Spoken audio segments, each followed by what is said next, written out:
আসসালামু আলাইকুম রহমতুল্লাহি ওয়া বারাকাতুহু। ওয়ালাইকুম আসসালাম রহমতুল্লাহ। আমার আমার ভয়েস শোনা যাচ্ছে না? জি। আর স্ক্রিন যে শেয়ার করেছে IS-23 এর একটা স্লাইড শেয়ার করে, এটা কি দেখা যাচ্ছে কিনা? জি ম্যাডাম, দেখা যাচ্ছে। দেখা যাচ্ছে। আজকে টপিকটা IS-23 23 যেহেতু রিলেট টু অ্যাসেট, আমরা অ্যাসেটের সাথে রিলেট যেই যেই টপিক গুলা আছে সেগুলা আগে কভার করবো, তারপরে অন্যগুলাই যাওয়ার চেষ্টা করবো। 23 এখানে মানে এটা একটু ছোট, খুব বড় এরকম না, ছোট একটা 2-3 পেজের একটা ছোট্ট আছে।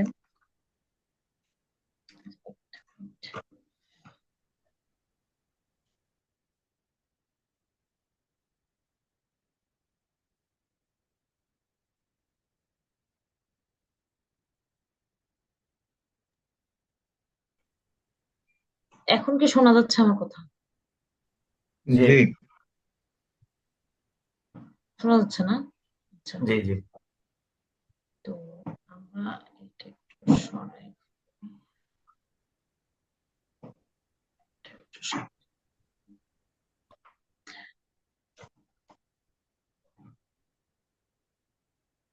এখন চলে আসি আমরা IS-23 কি বা আজকে মোটামুটি একটু বিস্তারিত জানবো। IS-23 বোরোইং কস্ট, কোনো অ্যাসেটের সাথে এটা রিলেট করার কথা। বোরোইং কস্ট আমরা কোম্পানি বিভিন্ন কারণে একটা ব্যাংক বা বিভিন্ন ফাইন্যান্সিয়াল ইনস্টিটিউশনের কাছ থেকে লোন করে, অ্যাসেট কেনার জন্য হতে পারে, ওয়ার্কিং ক্যাপিটালের জন্য হতে পারে, বিভিন্ন কারণে তারা নেয়। তো এখানে আমরা আসলে আজকে ফোকাস করব হচ্ছে অ্যাসেট কেনার জন্য কোনো বড়োইং কস্ট যদি কি হয়, মানে বড়োইং কস্ট মানে কি, তাহলে ইন্টারেস্ট এক্সপেন্স যদি হয় সেটা আমরা এখানে ব্যবহার করব, আর কিছু না। এখন বরোইং কস্টে আমি আগে একটু একটা জিনিস বলে নিই, সবাইকে এই জিনিসটা একটু মাথায় রাখার দরকার। আইএস বা আইএফআরএস বা আমরা যে অ্যাকাউন্টিং করি সেখানে জাজমেন্টাল কথাগুলো একটা ওয়ার্ড আছে, কিন্তু একটা ওয়ার্ড হচ্ছে কি জাজমেন্টাল ওয়ার্ড, তাই না? তো জাজমেন্টাল মানে হলো আপনি যেই পরিস্থিতি বা যেই ইসে আছেন সেখানে যদি আইএস বা আইএফআরএস বা কোনো রুলস যদি সঠিক একদম স্পেসিফিক ইন্ডিকেশন না থাকে, তখন আপনার নিজস্ব জাজমেন্টে বা ম্যানেজমেন্ট জাজমেন্টে যেটা হয় আমরা সেভাবে করবো। তো 23 আগে এই কথাটা বলার অন্যতম কারণ হচ্ছে 23-তে জাজমেন্টাল ব্যাপারটা দেখবেন যে আসছে, এবং কিছু কিছু পয়েন্ট আছে যেটা 23-তে আসলে বলা নাই এখানে।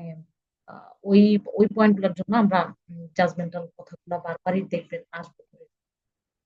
আচ্ছা, এখন একটু বলি যে বড়োইং কস্টের ভিতরে কি কি আসতে পারে। বড়োইং কস্ট মানে বোঝাই যাচ্ছে যে ইন্টারেস্ট এক্সপেন্স থাকবে। ইফেক্টিভ ইন্টারেস্ট মেথডে এটা আসলে করা হয়, যেটা ইফেক্টিভ ইন্টারেস্ট মেথডে যখন আমরা IFRS 9 বলবো তখন ওটাতে আমরা এটা কভার করবো। ইন্টারেস্ট আপাতত আমরা বুঝি যে ইন্টারেস্ট এক্সপেন্স। তারপরে আবার IFRS 16 যেটা লিজ, লিজের ক্ষেত্রে যে ইন্টারেস্ট এক্সপেন্স হয় সেটা আসবে। এক্সচেঞ্জ ডিফারেন্স, যেটা ফরেন এক্সচেঞ্জ গেইন লস এর যে ব্যাপারটা আছে, ফরেন এক্সচেঞ্জ ডিফারেন্স যেটা আছে, এইটার ক্যালকুলেশনটা একটু একটু বেশ জটিল, এবং এই ক্যালকুলেশনটা আসলে স্বাভাবিকভাবে খুব কম, খুব রেয়ার, খুবই রেয়ার দেখা যায়। এটাও আমরা আজকে কিছুটা ডিসকাস করব। আর কোয়ালিফাইং অ্যাসেট গুলা কি কি থাকবে না থাকবে সেই ব্যাপারগুলো আমরা কিছু ডিসকাস করব। এবার আসি যে এই বোরিং পোস্ট 23 আমাদের ফাইন্যান্সিয়াল রিপোর্টিং এর জন্য কেন প্রয়োজন। কারণ এখানে কয়েকটা পয়েন্ট আমি একটু বলে যাই। একটা হচ্ছে বরোইং কস্ট আসলে যখন 23 অনুযায়ী হয়, এবং তার যদি স্পেসিফিক যে কন্ডিশন আছে কন্ডিশন গুলো যখন মিট করে তখন এটা অ্যাসেটাইজ করি, তার মানে কি অ্যাসেটের সাথে যোগ করে দিচ্ছি আমরা, অ্যাসেট ডেবিট করতেছি এবং লোন লাইবিলিটিস ক্রেডিট করতেছি, পেয়েবলের সাইডে মানে লাইবিলিটি সাইডে ক্রেডিট করতেছি। এখন এটা যদি আমি ডেবিট না করে ইন্টারেস্ট এক্সপেন্স ডেবিট করি, সেক্ষেত্রে কিন্তু এটা কি হচ্ছে, profit and loss and other comprehensive ইনকামে যে চলে যাচ্ছে, এটার উপর ইম্প্যাক্টটা কি, ইম্প্যাক্ট হলো আপনার প্রফিটটা কমে যাবে বা লসটা বেড়ে যাবে, এটাই। এখন এই অ্যামাউন্টটা আসলে যদি অ্যাসেটের সাথে যোগ হয়, মানে এখানে তো দৃশ্যমান মনে হচ্ছে যে আচ্ছা অ্যাসেটের সাথে যোগ হয়, কিন্তু এটা যত বড় অ্যামাউন্ট হয় তখন ফাইন্যান্সিয়াল,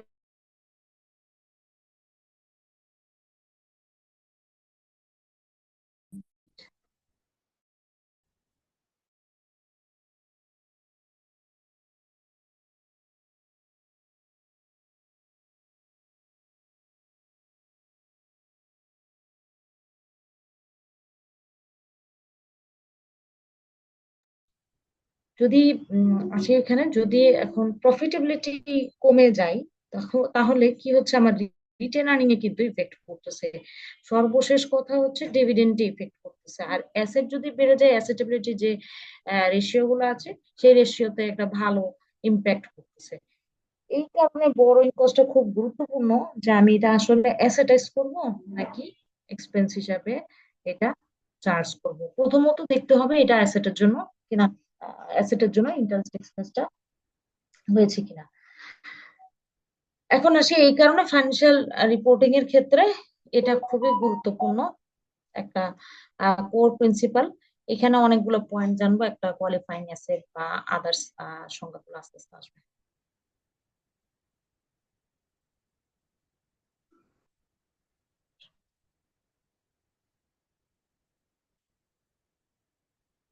আচ্ছা, এখন আসি কোর প্রিন্সিপাল গুলা, আমরা একটু বুঝি কোর প্রিন্সিপাল কি। এটা এই কথাবার্তা বলছি অলরেডি, ক্যাপিটালাইজ হবে নাকি এক্সপেন্স হবে। যেটা একদম ডাইরেক্টলি অ্যাকুইজিশন, মানে অ্যাসেট অ্যাকুইজিশনের সাথে কোয়ালিফাইং অ্যাসেট, অ্যাসেট বলতে কোয়ালিফাইং অ্যাসেট, কোয়ালিফাইং অ্যাসেট এইটা আমাদের একটু মনে রাখতে হবে। অ্যাসেট হলেই হবে না, কোয়ালিফাইং অ্যাসেট হতে হবে। কোয়ালিফাইং অ্যাসেট অ্যাকুইজিশনের সাথে, কনস্ট্রাকশনের সাথে বা প্রোডাকশনের সাথে যদি ডাইরেক্টলি যুক্ত থাকে, তাহলে সেটাকে আমরা অ্যাসেট ডেবিট করব, লাইবিলিটিস ক্রেডিট করব। কোয়ালিফাইং অ্যাসেট, বারবারই কিন্তু এখানে কোয়ালিফাইং অ্যাসেট বলছে, অ্যাসেট বলেনি শুধু। আচ্ছা, এবার এক্সপেন্স করব কোথায়, ওই ক্যাপিটালাইজ যতটুকু আমাদের পার্ট আছে, ক্যাপিটালাইজ না হলে সেটা এক্সপেন্স হয়ে যাবে, শেষ কথা। এইটার মধ্যে আর কোনো এই না, এটা হচ্ছে ডাইরেক্ট। আপনি ক্যাপিটালাইজ যখন করতে পারবেন না, তখন তো এটা এক্সপেন্স হয়ে যাবে। আচ্ছা, এখন কোয়ালিফাইং অ্যাসেট বুঝি। কোয়ালিফাইং অ্যাসেটটা কি?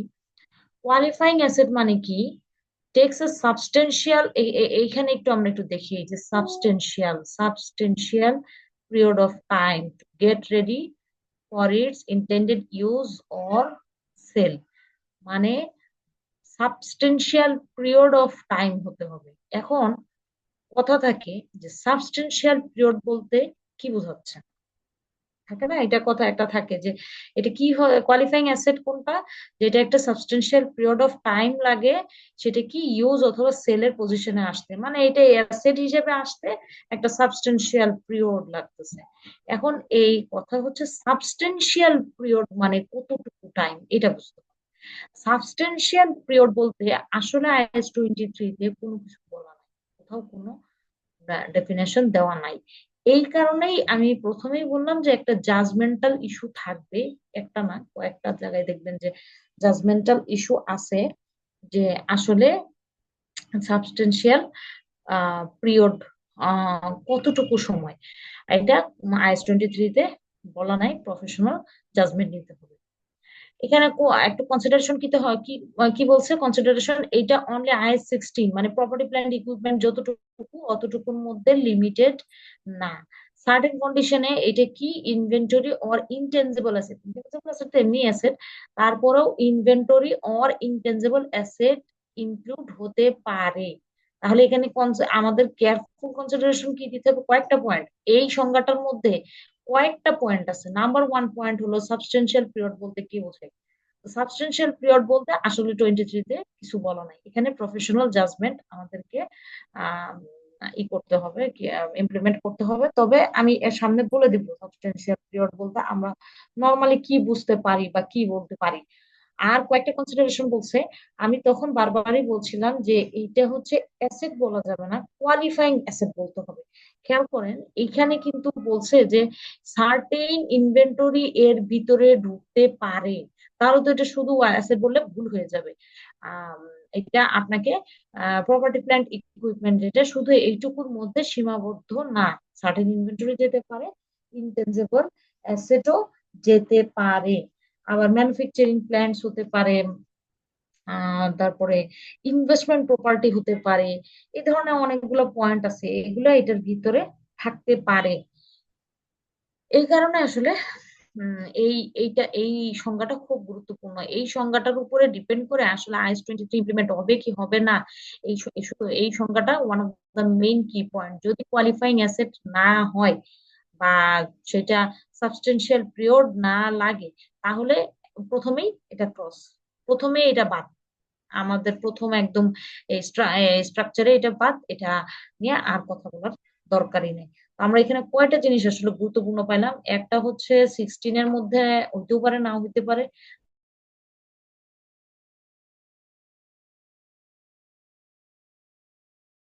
এটাও হতে পারে। আবার আরেকটা কি পাইলাম যে ইনভেন্টরিও কোথাও কোথাও হতে পারে। এটা এবং সাবস্টেনশিয়াল পিরিয়ড। আচ্ছা, সামনে আসি। সাবস্টেনশিয়াল পিরিয়ড এইটাই বলতে আসলে কি বোঝায় এখানে? এই যে বললাম যে একটা ল্যাক অফ ডেফিনিশন আছে 23-তে। এটা কোনো স্পেসিফিক টাইম ফ্রেম বলে নাই যে সাবস্টেনশিয়াল পিরিয়ড মানে কতটুকু টাইম। এরপর আসে জাজমেন্ট রেকর্ড। এনটিটি কি করবে? প্রফেশনাল একটা জাজমেন্ট দিবে যে আসলে সাবস্টেনশিয়াল পিরিয়ড মানে কতটুকু সময়। জেনারেল কি বলে?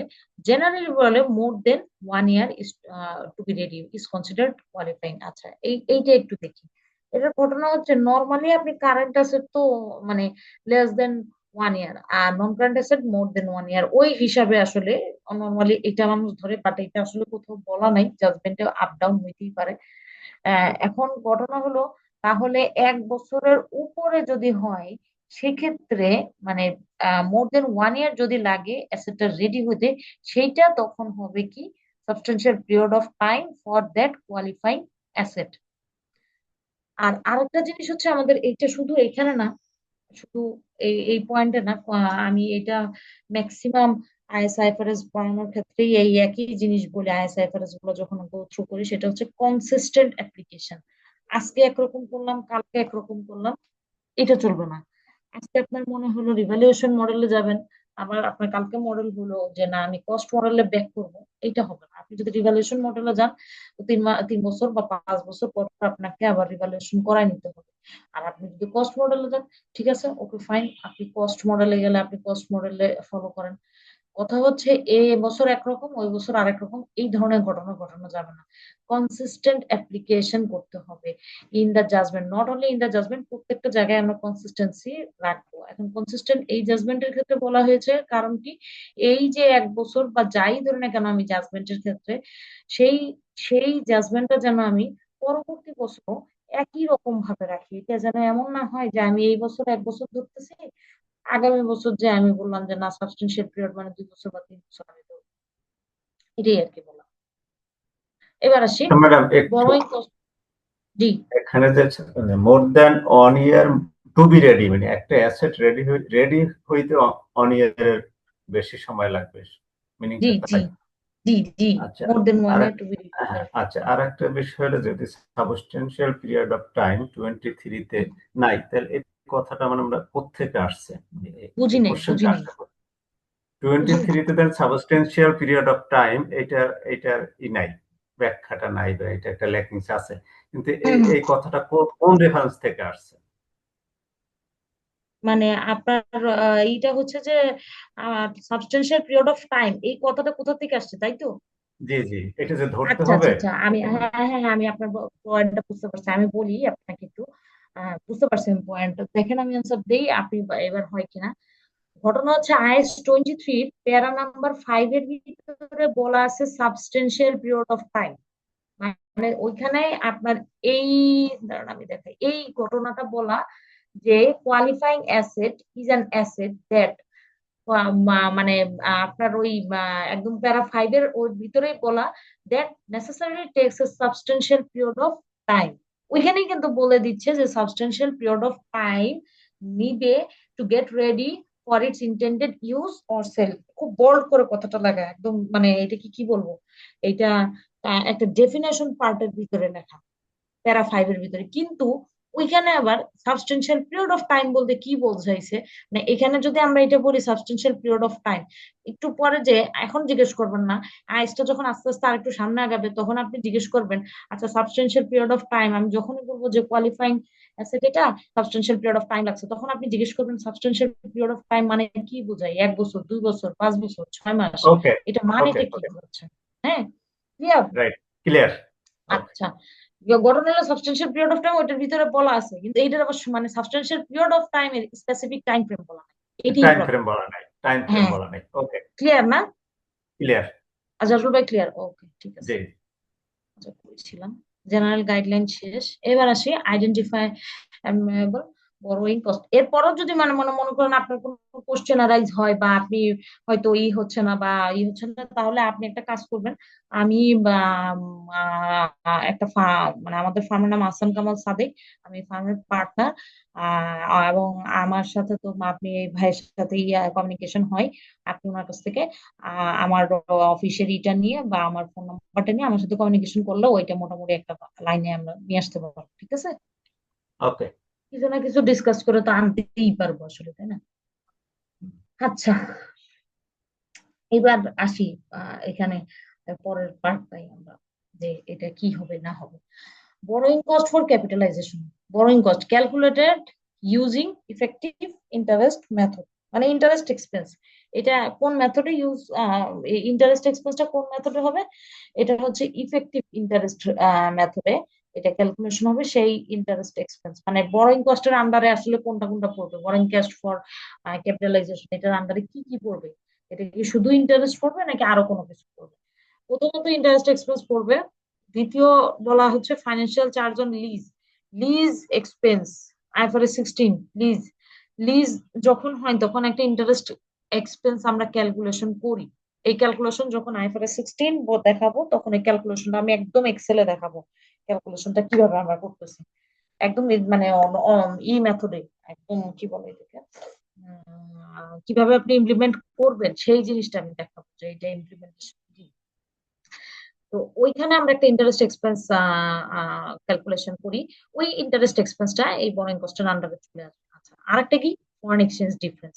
ফরেন এক্সচেঞ্জ ডিফারেন্স এটার একটা বিশদ আলোচনা আছে। আমি একটা এই এই স্লাইডের মধ্যে আপনি একটা পাবেন, এটাকে কি বলে, স্লাইডের মধ্যে আপনি একটা এক্সাম্পলও পাবেন, একটা এক্সাম্পল আনছি, খুব বড় ধরনের একটা আলোচনা, এবং এই আলোচনাটা নর্মালি খুব কম কোম্পানিতে দেখা যায়, এবং কাভার করাটাও খুব ডিফিকাল্ট, প্র্যাকটিক্যাল এক্সপিরিয়েন্স না থাকলে এই জিনিসটা আসলে বোঝাই কষ্ট, এই জিনিস বুঝে আসাটাই কষ্ট, যে এটা আসলে কি, এটাই বোঝা যায় না যে এটা আসলে কিভাবে ক্যালকুলেশন করতে হয়। আমি এটা বুঝতে যে আমার বেশ কষ্ট হয়েছে, বেশ হয়েছে, প্র্যাকটিক্যাল এক্সপিরিয়েন্স দেখে বেশ কষ্ট হয়েছে যে এটা কি না। আচ্ছা, এই মানে IFRS গুলার আমি আমি নতুন যেগুলো বলবো, সে IFRS 18 বা নতুন যেগুলো ইমপ্লিমেন্টেশন করবেন, সেগুলোর ইফেক্টিভ ডেট টেট বলবো, যে ইফেক্টিভ ডেট কবে, আপনি আর্লি ইফেক্টিভ করতে পারবেন কিনা, যেমন IFRS 18 আর 2027 থেকে মাস্ট বি ইফেক্টিভ, অথবা আর্লি আর্লি আপনি করতে পারবেন। কিন্তু এগুলা তো আসলে ইফেক্টিভ ডেট টেট বইলে লাভ নেই, আপনার জানতে মানে জানতে যদি চান, এটা হইতে পারে আপনি জানতে চান, যদি জানতে চান তখন আপনি মনে করেন ওই বইতে দেখলেন বা একটু গুগলে সার্চ টার্চ দিলে পেয়ে যাবেন। তো ওইখানে আর আমি এই জন্য খুবই করছি না। ফরেন এক্সচেঞ্জ ডিফারেন্স এখানে কি বলছে, only the portion of exchange difference, যতটুকু এক্সচেঞ্জ ডিফারেন্সের পোর্শন আছে, that is considered as an adjustment two interest cost. তার মানে কিন্তু ফরেন এক্সচেঞ্জ পুরাটা ডিফারেন্সটা কিন্তু এসে আসবেন না, অ্যাসেটাইজ আপনি করতে পারছেন না, আপনি কিন্তু পুরাটা অ্যাসেটাইজ করতে পারছেন না।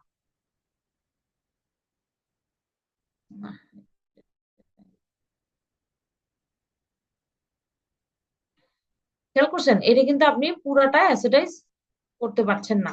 আচ্ছা, 23 permits for this are the explicit categories, মানে এই ক্যাটাগরির এক্সপেন্স গুলাই বলা 23 তে আপনি ক্যাপিটালাইজেশন করতে পারবেন।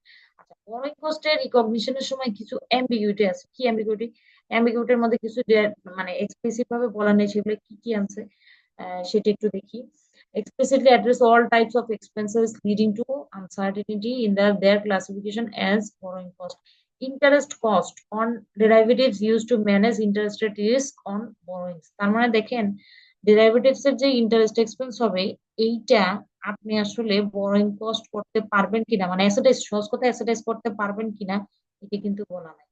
গেল ডিভিডেন্ড প্রিফারেন্স শেয়ারে বলা নাই। তারপরে gain or loss from early repayment of borrowing, early repayment মানে বুঝতে পারছেন, গেইন অর লস যদি আর্লি রিপেমেন্ট করে দেন বোরোইং এর, তখন গেইন অর লস কোনোটা যদি হয় সেটা কিন্তু বলা নাই এই 23 তে, এটা কি করবে। তো এখানে আসলে কি করতে হবে, এই ধরনের কোনো সিচুয়েশন যদি পড়ে যান তখন আসলে নিজের জাজমেন্টটা অ্যাপ্লাই করতে হবে, যেহেতু কোনো এই না বলা নাই 23 তে, তখন নিজের জাজমেন্টটা অ্যাপ্লাই করতে হবে। আচ্ছা, এখন আমরা বলি যে বরোইং কস্টটা আমরা কেন ক্যাপিটালাইজ করব, এটার আহ এইটা কি পারপাসটা আমাদের কি, একটা একটা আসি।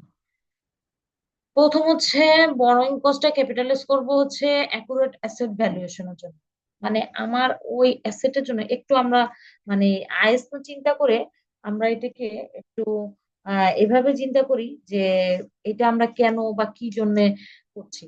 দেখেন, যখন আমরা অ্যাসেটটা ভ্যালুয়েশন করতেছি, যে আমি একটা অ্যাসেট কিনছি, সে ফর এক্সাম্পল আমি একটা অ্যাসেট কিনছি, এই অ্যাসেট কিনতে আমি একটা লোন নিয়েছি, ওই লোনের ইন্টারেস্ট যে হয়েছে এটা কেন হয়েছে, মানে অ্যাসেটটা না কিনলে তো হইতো না।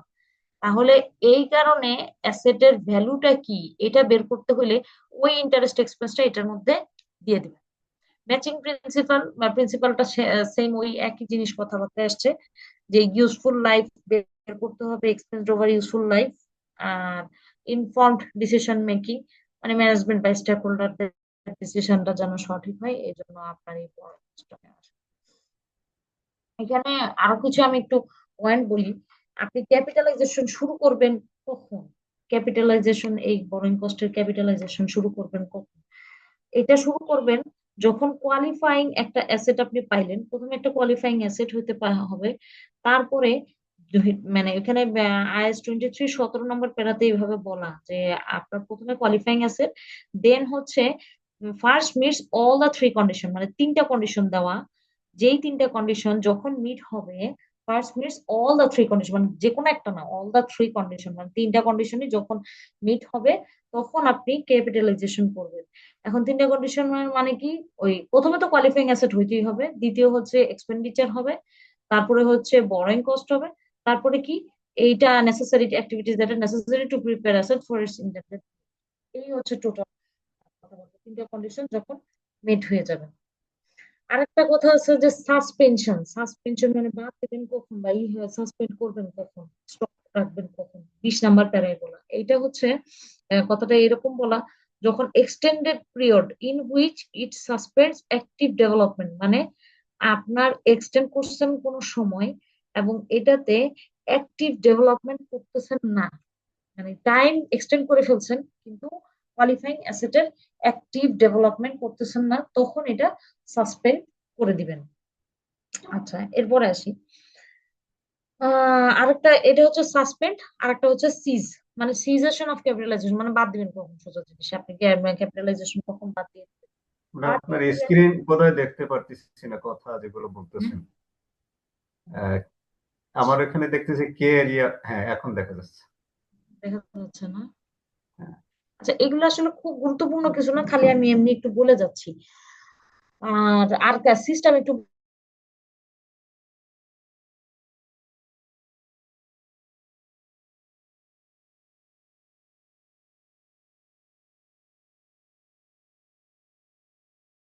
অ্যাক্টিভিটিস, সমস্ত activities for this qualifying asset আর কমপ্লিট। খেয়াল করতে হবে এখানে অল অ্যাক্টিভিটিস কমপ্লিট। এখন এখানে প্রশ্ন হচ্ছে, এটা আছে কিনা স্লাইডে, আচ্ছা আছে কিনা নাই পরে দেখবো, আমরা আমরা এটা আগে একটু শুনে নিই। সিজেশনটা আমরা এটা এখানে প্রবলেমটা হয়, প্রবলেমটা হচ্ছে অনেক সময় অ্যাসেট কমপ্লিট, এখন অ্যাসেটটা আপনি কাজে লাগাচ্ছেন, মানে কাজ করতেছেন না বা এটার আপনি ফালাই রাখছেন, যদি এই ঘটনা হয় তখন কিন্তু আপনি আর বোরোইং কস্ট অ্যাসেটাইজ করতে পারবেন না। কেন পারবেন না? কারণ আপনার অ্যাসেটটা রেডি, আপনি ইউজ করতেছেন না সেটা আপনার ব্যাপার, বাট আপনার অ্যাসেটটা তো রেডি এবং আপনার অ্যাসেট ফুল কমপ্লিট। তারপরে আপনি অ্যাসেটাইজ করতে পারবেন না। আচ্ছা, এবার আসি এই এই এই দুই তিনটা পয়েন্ট একটু আমাদের বলার ছিল, এখন এটা এই স্লাইডে কভার করবে কিনা। আচ্ছা, সামনে যাই। এবার আসি 23, জাজমেন্ট কোথায় কোথায় করতে হবে। ডিউরেশন অফ অ্যাসেট প্রিপারেশন, কতটুকু সময় অ্যাসেট প্রিপেয়ার করতে লাগবে। স্পেসিফিক বরোইং কস্ট, ওই যে ওই আগের কথাই ডেরিভেটিভস আর এবং আরো কিছু আছে, এবং অ্যাকাউন্টিং পলিসিটা কনসিস্টেন্সি, এই সমস্ত জাজমেন্টাল এরিয়া। এখন এখানে কি বলছে master in 23 for any accounting profession. এখানে কয়েকটা পয়েন্ট আছে, এই পয়েন্ট গুলা কি এটা আমি বলি। কোয়ালিফাইং অ্যাসেট অলরেডি আমরা পড়ছি। কোয়ালিফাইং অ্যাসেট হচ্ছে একটা সাবস্টেনশিয়াল টাইম লাগবে। ক্যাপিটালাইজেশন রুল হচ্ছে ডাইরেক্টলি যেই কস্ট গুলা, এই যে এটা দেখাচ্ছে, ডাইরেক্টলি অ্যাট্রিবিউটেবল যে কস্ট গুলা আছে এই কস্ট গুলা আপনার ক্যাপিটালাইজ হবে। প্রফেশনাল জাজমেন্ট কয়েকটা আছে, আর ইম্প্যাক্ট অন রিপোর্টিং, এই চারটা পয়েন্ট বলা যায় ইম্প্যাক্ট অন রিপোর্টিং কি। আচ্ছা, হাউ টু ক্যাপিটালাইজ বোরোইং কস্ট। এখন কোশ্চেন আছে হাউ টু, আমরা এবার প্র্যাকটিক্যালে চলে আসি কিভাবে। 23 differentiates capital cost on general borrowings and specific borrowings. Specific borrowings, পাঁচ এক্সাম্পল এখানে দিয়েছে। স্পেসিফিক্যালি কিছু কিছু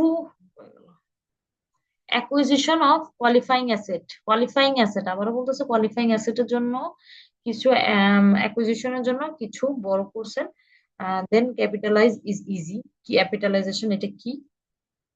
they will simply capitalize the actual cost incurred, actual cost যেটা হয়েছে incurred less any income earned on the temporary investment of such borrowings। এটা যদি এই লাইনটা না বুঝেন সমস্যা নাই, এখানে আমরা নিচে যখনই পড়বো তখনই আমাদের এটা বুঝতে পারবো। এইটার এইটা আমরা একটু দেখি, কোশ্চেনটা দেখি। 2021-এ ডিইএফ একটা লোন নিছিল। লোন নেওয়ার পরে কি হয়েছে, from bank at the annual interest rate কত, 5%। লোন হচ্ছে কনস্ট্রাকশন অফ এ প্রোডাকশন হল। কনস্ট্রাকশন স্টার্টেড, একটু ডেট গুলা খেয়াল রাখবেন। কনস্ট্রাকশন স্টার্টেড কবে, 1 জুন 2021। ও নিচে কবে, 1 মে। আর কনস্ট্রাকশন স্টার্ট কবে হয়েছে, 1 জুন। 1 মাসের গ্যাপ, একটা মে মাস ফুল গ্যাপ। আচ্ছা, এরপরে কি হয়েছে, সে ইনভেস্ট করছে কি 8 lakh borrowed money during the months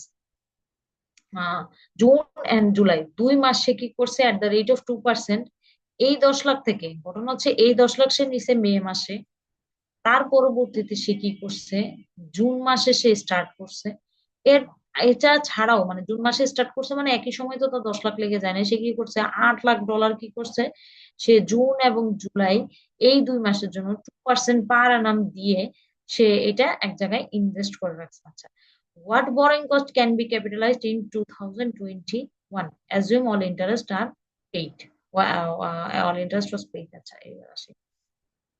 সে কি বলছে যে মে মাসের 1 তারিখে সে নিছিল, কিন্তু ক্যাপিটালাইজ স্টার্ট হবে কবে, জুনের 1 তারিখে। কেন এই জিনিসটা আমার কাছে মনে হয় এখন মোটামুটি আপনারা বুঝতে পারছেন যে এটার রিজনটা হচ্ছে স্টার্ট, অ্যাসেট যেদিন স্টার্ট হবে সেদিন থেকেই সে ক্যাপিটালাইজ স্টার্ট হবে, তার আগে আর এটা স্টার্ট হবে না। সে যেদিনই সে 1 বছর 2 বছর 1 মাস না, সে যদি আরো 6 মাস আগেও লোন নিত হতো না। যেদিন থেকে তারা অ্যাসেটের এই এটা শুরু হয়েছে, আমরা এখানে দেখি এই 1 জুনে যখন স্টার্ট হয়েছে কনস্ট্রাকশন, তখন থেকেই এটা হবে। তাহলে কোন একজন ব্যক্তি লোন নিল, লোন নেওয়ার পরে সে যদি কাজ না করে, মনে করেন এটা কাজ করলো না, অ্যাসেটের কাজ করলো না, তাহলে কিন্তু আমরা অ্যাসেটাইজ করতে পারবো না। তার মানে অ্যাসেটাইজ করতে হলে one of the main condition is construction, বা যেই পারপাসে না সেই কাজটা স্টার্ট করে দিতে হবে। আচ্ছা, এবার আসে ইন্টারেস্ট এক্সপেন্স। ইন্টারেস্ট এক্সপেন্স তো সে স্ট্রেট কার্ডটা ওই 7 মাসেরটা করছে, 7 মাসের 5%। আর আচ্ছা, এখানে আমি একটু বলে রাখি, এটার ঘটনা হচ্ছে, এটা যেহেতু ডলারে করা, এটার কিন্তু জুলাই টু জুন ধরে নাই, এটা ধরছে হচ্ছে জানুয়ারি টু ডিসেম্বর মাস। এই কারণে ইন্টারেস্ট এক্সপেন্স 7 মাসের ধরা। 7 মাসে হয়েছে কত, 7 মাসে হয়েছে 29,167। 7 মাস কোথা থেকে বুঝতে পারছেন তো, এই যে জুন থেকে। জুন থেকে ডিসেম্বর পর্যন্ত। এটা একটা সে ই করছে, ইন্টারেস্ট ক্যালকুলেশন করলো। এবার আসেন এখানে, ইনভেস্ট করছিল মনে আছে, 2 মাস ইনভেস্ট করে রাখছিল জুন আর জুলাইতে, মনে আছে সবার? জি জি জি ম্যাডাম, ইনভেস্ট হুম জুন জুলাই। ইনভেস্ট জি করে ম্যাডাম, রাখছিল জুন। মনে আছে। হুম ওকে, জুন এবং জুলাইতে সে ইনভেস্ট করছিল যে 2 মাস, এই 2 মাসে সে কিছু একটা পাইছে ইনভেস্টমেন্ট ইনকাম। এখন এই ওই 2 মাসের জন্য সেটা ক্যালকুলেশন করছে করে, তারপরে যেটা হয়েছে উপরের এটার থেকে এটা বাদ দিছে, 29,167 থেকে 2,667 বাদ দিয়ে ক্যাপিটালাইজ করছে কত, 26,500। এখন এইখানে একটা বড় পয়েন্ট হচ্ছে, একটু মাথায় রাখবেন যে আপনার ইন্টারেস্ট রেট দুইটার সেম নাও হইতে পারে। এইটার যে ইন্টারেস্ট, অনেকে এই জায়গায় এসে জিজ্ঞেস করে যে আমি ইন্টারেস্ট এক্সপেন্স যেটা পার্সেন্টেজে করছি আর ইনভেস্টমেন্ট যেটা করছি, দুইটার পার্সেন্টেজে গ্যাপ আছে, এখন আমি কি ইন্টারেস্ট এক্সপেন্সই এইটাই ধরবো কিনা? না, সেটা ধরবেন না, আপনার এটা অ্যাকচুয়াল যা হয়েছে তাই ধরবেন। এটা শেষ। এখন আসেন আপনার জেনারেল বরোয়িংস এর একটা এক্সাম্পল দেই। এইটা একটু ট্রাভেলসাম একটা জিনিস, স্পেসিফিক বরোয়িং হলে তো আর সমস্যা হয় না, জেনারেল বরোয়িং হলে বেশ ঝামেলা হয়। General borrowing are those funds that are obtained for various purposes, not only for asset purpose. এটা আসলে দেখা যায় যে আপনি চাইলে ব্যাংকের সাথে তো এই কথাগুলো আমার ভাত রাঁধুনি, অল্প একটু পেতো জি। পরিষ্কার বাটি দিতে। আচ্ছা, মনে হয় ভুলে হয়ে গেছে। আচ্ছা আচ্ছা, অনেক পারপাসে আহ এই বরোইংটা নেওয়া সাথে অ্যাসেটেরও একটা পারপাস আছে। এই ক্ষেত্রে আমরা কি করি, এটা একটু ওইটা আছে, এটা আর একটু করেন ক্যালকুলেশন আর কি। এখানে একটা ক্যাপিটালাইজেশন রেট তো আপনাকে ধরতেই হবে, ওয়েটেড এভারেজ মেথডে ধরতে হবে। জেনারেল যেটা আসবে সেটা, এখন এটা কি আসবে সেটা আস্তে আস্তে আমরা দেখি একটু। আমরা এখানে বলতেছি যে ব্যাংক লোন 6%, ব্যাংক লোন 8%, প্রথম বছর, দ্বিতীয় বছর ডিবেঞ্চার এতটুকু। এখানে আসি, ওইখানে এটা না দেখলে হবে, এটা দেখিয়ে দেয় ব্যাংক লোন 6% পার আনাম নিচে, কবে নিচ্ছে, জুলাইয়ের 21 তারিখ, two finance the construction of a new production হল। কনস্ট্রাকশন বিগেন 1 মার্চ 2021, তার মানে কনস্ট্রাকশন আগে শুরু হয়ে গেছে, ব্যাংক লোন নিচে পরে। Bank loan at 8% per annum, and debenture stock were taken for no specific purpose, এটা কোনো পারপাসে নেই নাই, and KLM used them to finance general spending and construction of a new machinery। তার মানে এইটা কি করছে, এই এই এই 8%-এ যেটা নিচে, 6% যেটা নিচে, এটা তো স্পেসিফিক বলে দিছে কোন প্রোডাকশন হলের জন্য। আর 8%-এ যেটা নিচে, এইটা সে একটা জেনারেল ভাবে নিছে, এবং এবং সাথে সে নিউ মেশিনের উপরের এটার ভিতরেও সে কাজে লাগাইছে। এখন আহ, সে 60,000 for the 60,000 for the construction of the machinery on 1 ফেব্রুয়ারি 2001। আচ্ছা, 60,000 কি করছে, কনস্ট্রাকশনে লাগাইছে 1 ফেব্রুয়ারি 2001, আর 25,000 কি করছে 1 সেপ্টেম্বর 2001।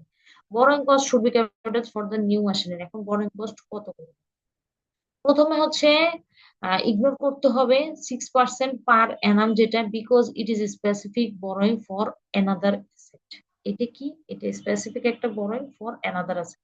তার মানে আমি এখানে যে ইনফরমেশন দেওয়া আছে, ইনফরমেশনের মধ্যে উপরে যে বলা আছে 6% করে জুলাই 2021-এ সে নিচে পরে প্রোডাকশন, নিউ প্রোডাকশন হল, সেটা আমি ইগনোর করব। এটা কি বলছে, নিউ মেশিনারি। আচ্ছা, এরপর আসে general borrowings relate to the financing of new machinery. ও কি চাইছে, ও কিন্তু নিউ মেশিনারিটা চাইছে, নিউ প্রোডাকশন হলেরটা চাই নাই। যদিও হইতে পারে এরকম যে এই মেশিনারিটা এই প্রোডাকশন হলের মধ্যে হতে পারে, তারপরেও ও চাইছে নিউ মেশিনারি, আমরা নিউ মেশিনারিটুকুই দেখবো। We need to calculate capitalization rate. এর আগে তো আমরা এখানে বলে আসছি, এইখানে বলে আসছি যে এখানে আমরা ওয়েটেড এভারেজ মেথডে নিব। এখন ওয়েটেড এভারেজ মেথডটা আমরা কিভাবে করতে হয় সেটা এখন দেখবো। এখানে 8%, 8%, 8% ইন্টু 1,30,000, 1,30,000 আমরা কিভাবে পাইছি, এই যে 1,30,000 আর এই 50, এই দুইটা যোগ করে আমরা পাইছি 1,30,000 আর 50, এই 1,30,000 আর 1,30,000 প্লাস 50 ওটা যোগ করে দিছি। আরেকটা কি 5.5%, আরেকটা হচ্ছে 5.5% ডিবেঞ্চার স্টক। ডিবেঞ্চার স্টকের রেটটা আমরা ধরছি এখানে, কেন ধরছি? কারণ হচ্ছে bank loan at 8% and debenture stock are taken for no specific purpose, দুইটাই কিন্তু মানে এইটা যেটা ব্যাংক লোনের 6%, এই ব্যাংক লোনের 6% আলাদা একটা প্রোডাকশন হল, আর এই দুইটা নিচে কি এই মেশিনারির জন্য, এই জন্য ওই দুইটার অ্যামাউন্ট নিয়ে আসছে। 8% দিয়ে একটা বের করছে, একটা হচ্ছে 5.5% দিয়ে 50,000, এখানে 50,000 হচ্ছে ডিবেঞ্চারের জন্য, ডিবেঞ্চারের জন্য বের করছে। বের করে এটার যে রেট হয়েছে, এই দুইটা রেট প্রথমে যোগ করছে, যোগ করে তারপরে যে রেটটা হয়েছে এইটাকে ওয়েটেড এভারেজ রেট বলছে। মানে দুইটার কম্বাইনলি আপনি কোনটা রেট ইউজ করবেন, তখন কি করবেন? ওয়েটেড এভারেজ মেথডে যে রেট একটা বাই করবেন, বের করার পরে এখানে কি করছে, এই 60,000 for the construction of the machinery 1 ফেব্রুয়ারি 2001, তাহলে এখানে কি করতে হবে? 11 মাসের ধরবেন। আর এটা 25,000 যেহেতু, এটা ধরবেন কত দিনের? এই 25,000টা যেহেতু সেপ্টেম্বর থেকে সেপ্টেম্বর, অক্টোবর, নভেম্বর, ডিসেম্বর 4 মাসের ধরতে হবে, তাহলে এটা ধরবো আমরা 4 মাসের। এই 4 মাসেরটা ধরে এইটা প্লাস এটা ইকুয়াল টু বরোইং কস্ট। এখন কি ক্লিয়ার এই জায়গাটা? জি ম্যাডাম, ক্লিয়ার। ক্লিয়ার না? তাহলে এইটা মনে হয়, আমার কাছে মনে হয় কি, ওই যে স্পেসিফিক যেটা, এইটা একটু ইজি তো, আর কিন্তু এইটা একটু ডিফিকাল্ট আছে। এখন ঘটনা হচ্ছে, আপনারা যখন ব্যাংক থেকে রিয়েল লাইফ সিনারি, ব্যাংক থেকে যখন লোন নেন, একটা স্পেসিফিক বড় যে মেশিনারিজ গুলো, যে এই আপনার পাওয়ার পয়েন্টে যে মেশিনারি গুলো নিয়ে আসে, এই মেশিনারি গুলো যখন নিয়ে আসে, তখন তো অ্যাকচুয়ালি লোন ওই মেশিনারির সাথে, যে ওই লোন ওই মেশিনারির সাথেই রিলেটেড থাকে। মানে ওইটা তো ব্যাংকের স্যাংশন লেটারের ভিতরে বলাই থাকে যে এই মেশিনারি আনার জন্য এইভাবে, তখন আপনার ওই স্পেসিফিক রেটে চলে যাবে। মানে এখানে কিছু কোশ্চেন পাইছি আমি, বিভিন্ন বিভিন্ন কিছু কোশ্চেন পাইছি, কোশ্চেন গুলো আমি একটু থরলি বলি যে কি কি কোশ্চেন পাইছি। মানে কয়েকটা কোশ্চেন আমি বলবো, রিয়েল লাইফে কয়েকটা কোশ্চেন আমি ফেস করছি, এবং এই কোশ্চেন গুলোর জন্য আমার ডিফারেন্ট ডিফারেন্ট টাইপের ওপিনিয়ন, সেই ওপিনিয়ন গুলো সামারি করে এখানে আসছে। এগুলো অলরেডি ইস্যুড, মানে এই ওপিনিয়ন গুলো অলরেডি ইস্যুড, সো দেয়ারফর এই সামারি করে এখানে জাস্ট নিয়ে আসা আছে। একটা কোশ্চেন কি ছিল যে, can you capitalise interest cost in the cost of inventory? Inventory যখন হয়েছে, যে যাদের আর কি ইনভেন্টরিটা এরকম থেকে যায়, লং টাইমের ইনভেন্টরি থেকে যায় বছরের পর বছর, তাদের ক্ষেত্রে এটা ঘটনা ছিল। তো তখন তারা জিজ্ঞেস করছিল যে আপনারা কি এটা করতে পারবো, যেহেতু একটা বড় অ্যামাউন্ট এখানে রিলেটেড। তখন আমরা কি বলছি, এইটা দেখি, ইট অ্যাকচুয়ালি ডিপেন্ডস। কিসের উপর depends? Most cases, inventories do not take substantial period to get ready. In this case, no, you cannot capitalize. সহজ জিনিস। আর আমাদের ছোট ছোট যে ইনভেন্টরি হয়, সেটা কিন্তু আপনি পারবেন না, কারণ কি এটা আপনি রেগুলার আনেন, রেগুলারই করে ফেলেন, সাবস্টেন্সিয়াল পিরিয়ড তো নাই। দেয়ারফর সে যখন বলছে, তখন আমরা বলছি নো সাবস্টেন্সিয়াল পিরিয়ড। আচ্ছা, এরপর আবার বলছি, but here there are some examples of inventories that can take substantial period to complete. কি? wine, cheese, whiskey that matures in bottle or cask for a long period of time. Whisky বছরের পর বছর থেকে যায়, বছরের পর বছর থেকে যায়, এটা কিছুই হয় না, এটা তেমন, মানে এটার কোনো ইয়েও নাই, ওই বোতলের মধ্যেই রয়ে গেছে। তো এই ইনভেন্টরি তো সাবস্টেন্সিয়াল পিরিয়ড অফ টাইম রয়ে যাচ্ছে, দেয়ারফর আপনার এখানে সিস্টেমটাও চেঞ্জ। আবার large items of equipment such us aircraft, ships, এই ধরনের জিনিসগুলো কিন্তু লং টাইমের জন্য আপনার থেকে যায়।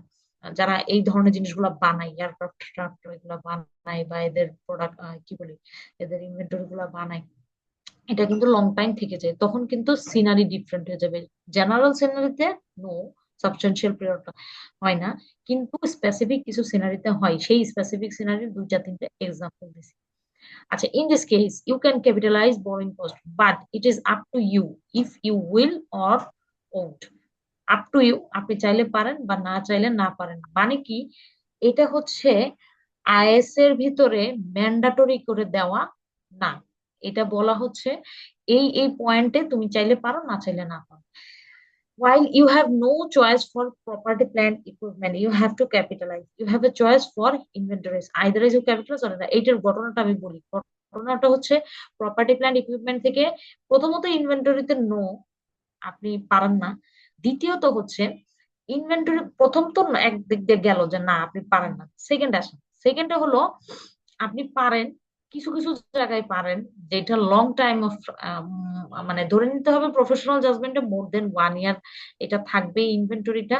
ইন এডিশন আপনি পারেন বা না পারেন, প্রপার্টি প্ল্যান্ট ইকুইপমেন্টের ক্ষেত্রে কিন্তু এটা কোনো অপশনাল কেস না, you have to follow IS-23, but ইনভেন্টরির ক্ষেত্রে you can or can not. এই হলো একটা বার্নিং কোশ্চেন আছে।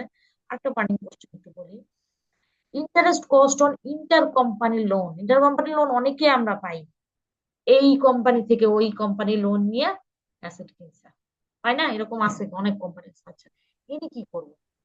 এখানে হচ্ছে yes in separate financial statement of the borrowing company.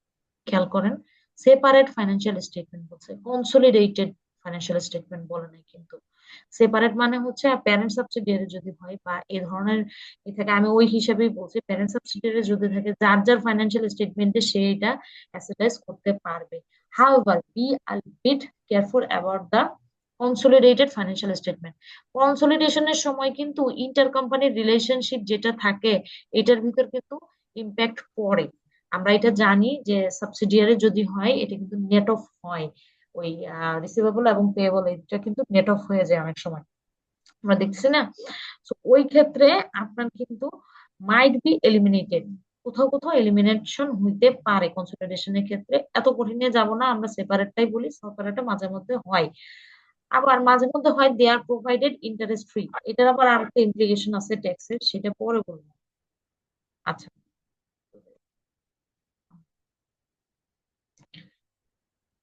সেটা হলো ইন্টারেস্ট ফ্রি। এবার আসি IFRS 9, you should recognise almost all financial instruments at the fair value. 9-এ কি বলা আছে? ম্যাক্সিমাম ফাইন্যান্সিয়াল ইনস্ট্রুমেন্ট বলা কি ফেয়ার ভ্যালুতে দিতে হবে। Sometimes plus transaction cost, sometimes plus transaction cost মানে হচ্ছে ওই ফেয়ার ভ্যালু প্লাস হচ্ছে transaction cost. And if a subsidiary gets an interest-free loan from a parent, it is nominal amount is not at its nominal amount is not at fair value. খেয়াল করছেন যে আপনি যদি আসলে একজন আরেকজনকে interest free loan দেন, এটা কিন্তু ফেয়ার ভ্যালু তো দেখানো হইলো না, কারণ আপনি মার্কেট থেকে লোন নিতে গেলে আপনার যেই টাকা পড়বে সেই টাকাটা বা যেই ইন্টারেস্টটা পড়বে সেটা কিন্তু আপনি দেখাচ্ছেন না, তার মানে IFRS 9 কিন্তু আপনি ভায়োলেশন করে ফেলছেন। ইটস মানে এটা কিন্তু not only for subsidiary parent relation, এটা কিন্তু সব জায়গায় একই একই জিনিস যে আপনি ফেয়ার ভ্যালু তো দেখাচ্ছেন না। আচ্ছা, therefore subsidiary needs to set the fair value of the loan received using the market interest rates. Market interest যে রেটস আছে সেইটা ইউজ করে ফেয়ার ভ্যালু দেখাইতে হবে, and book the difference between loans fair value and the cash received in profit or loss based on the substance of transaction. মানে সহজ কথা হচ্ছে আপনার মার্কেট থেকে লোন নিতে গেলে যেটা দরকার সেটা যে আপনি এখানে দেখাইতে হবে IFRS 9। এবং এইটা হচ্ছে IFRS 9 অনুযায়ী যেহেতু দেখাইতে পারবেন, তখন কিন্তু আবার আরেকটা কথা হচ্ছে হ্যাঁ ইন্টারেস্ট এক্সপেন্স আপনি কোয়ালিফাইং অ্যাসেট যদি হয় ক্যাপিটালাইজ করতে পারবেন। আচ্ছা, আরেকটা এই কোশ্চেনটা, আরেকটা কোশ্চেন কি পাই দেখি একটু, can you capitalise interest cost on intercompany loan for qualifying assets? আপনি কি ক্যাপিটালাইজ করতে, না এটা তো বলছো নাকি, ফর কোয়ালিফাইং অ্যাসেট এটা অলরেডি বলছে। আচ্ছা, এখন আসেন একটা খুব কি বলবো, একটা বার্নিং এবং জটিল একটা জায়গাতে আমরা এখন আসবো। এই জটিল জায়গাটা আমি যদি এক্সাম্পল দেই, সেই এক্সাম্পলটা হবে হচ্ছে পাওয়ার প্ল্যান্ট কোম্পানি, আর কিছু জায়গায় হইতে পারে। এখন আমরা এটাতে আসি, foreign exchange difference can be adjusted to interest cost. দেখেন এখানে তো অনেক ছোটখাটো একটা লাইন বলে গেছি, একটা এখানে যে ছোট্ট একটা লাইন বলছে যে only the portion of exchange difference on এত এত এত তো অ্যাডজাস্টমেন্ট টু ইন্টারেস্ট কস্ট। অনেকে এই লাইনটা না মানে দেখলেও পড়লো কিন্তু আসলে বুঝতে পারবে কিনা এটা কিন্তু বড় একটা পয়েন্ট। আমি এই কারণে সবসময় একটা জিনিস বলি যে আপনারা যখন IFRS, ট্যাক্স, ল, ভ্যাট এই টাইপের টপিক গুলা পড়বেন, তখন প্রত্যেকটা লাইন তো ডেফিনেটলি আপনার ইম্পর্টেন্স দিতেই হবে, প্রত্যেকটা ওয়ার্ডও ইম্পর্টেন্স দিতে হবে। এখানে শুধু একটা সাবস্টেন্সিয়াল নিয়ে কতক্ষণ কথা বলবো, প্রত্যেকটা ওয়ার্ড আমাকে এখানে ইম্পর্টেন্স দিয়ে দিতে দিতে হবে, কারণ এই ওয়ার্ডের কারণে অনেক কিছু চেঞ্জ হয়ে যাবে। ছোট্ট একটা লাইন করছে, এবার লাইনের দেখেন ইমপ্লিকেশন কত বড়। Foreign exchange differences can be adjusted to interest cost, but only in a limited and specific way. আপনি বাইরের থেকে লোন করছেন, করে মানে ফরেন লোন করে সেই টাকা দিয়ে, সরি সেই ডলার দিয়ে আপনি একটা অ্যাসেট কিনছেন।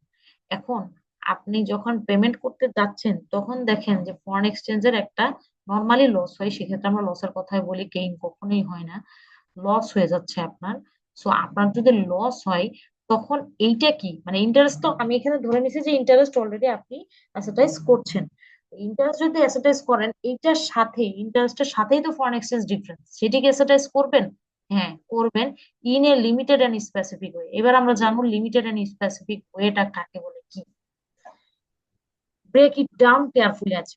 Core principle under IAS 23 requires an entity capitalize borrowing cost directly attributable to the acquisition, construction, or production of a qualifying asset.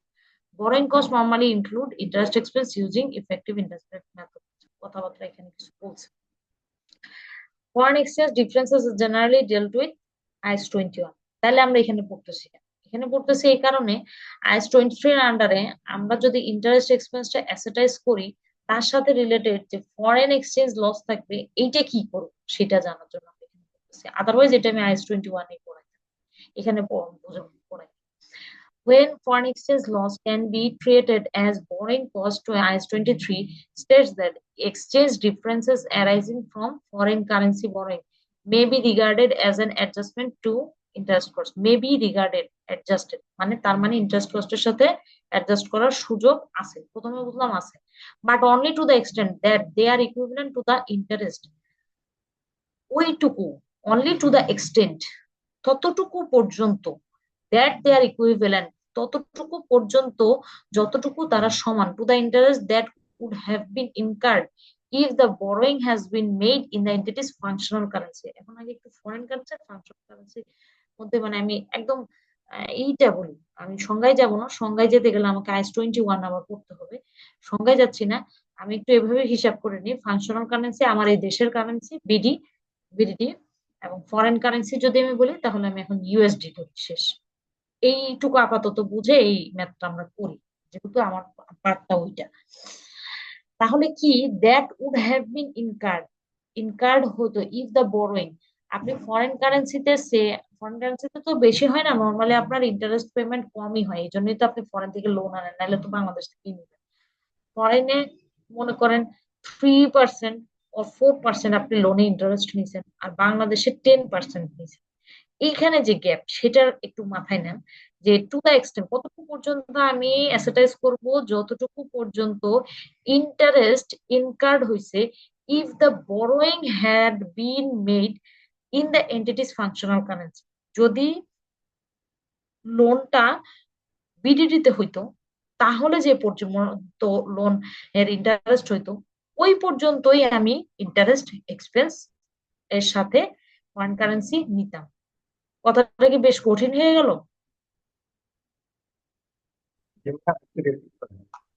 না ম্যাডাম, আচ্ছা কঠিন হয় নাই, কঠিন হয় নাই। আচ্ছা, ইনশাল্লাহ সামনে আমরা ব্রেকডাউন করবো, কঠিন হয় না ইনশাল্লাহ, সামনে ব্রেকডাউন করবো।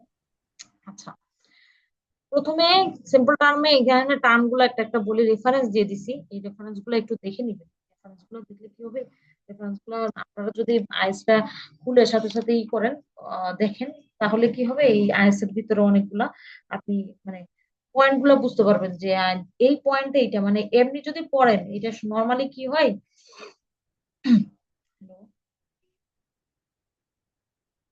আচ্ছা আমি একটু ই করতেছি, আমার একটু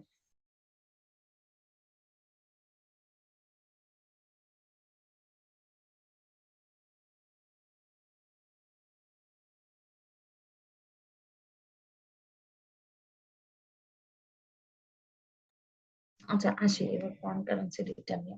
আচ্ছা এইখানে কি বলছে প্রথমে, যে ফরেন কারেন্সি ইন্টারেস্ট কস্ট, প্রথমে কি করতে হবে, ইন্টারেস্ট কস্ট ফরেন কারেন্সিতে যা যা আছে লোনের জন্য সেটা লোকাল কারেন্সিতে যদি আপনি লোন নিতেন তাহলে ইন্টারেস্ট কস্ট কত হবে সেটা বাই করতে হবে প্রথম। আরেকটা কি বলে, if foreign exchange loss effectively represents lower interest rate benefit from borrowing foreign currency, that portion can be treated as borrowing cost. ওই কথাটাই ঘুরাই ফিরে আসছে, any excess foreign exchange loss beyond that is not borrowing cost।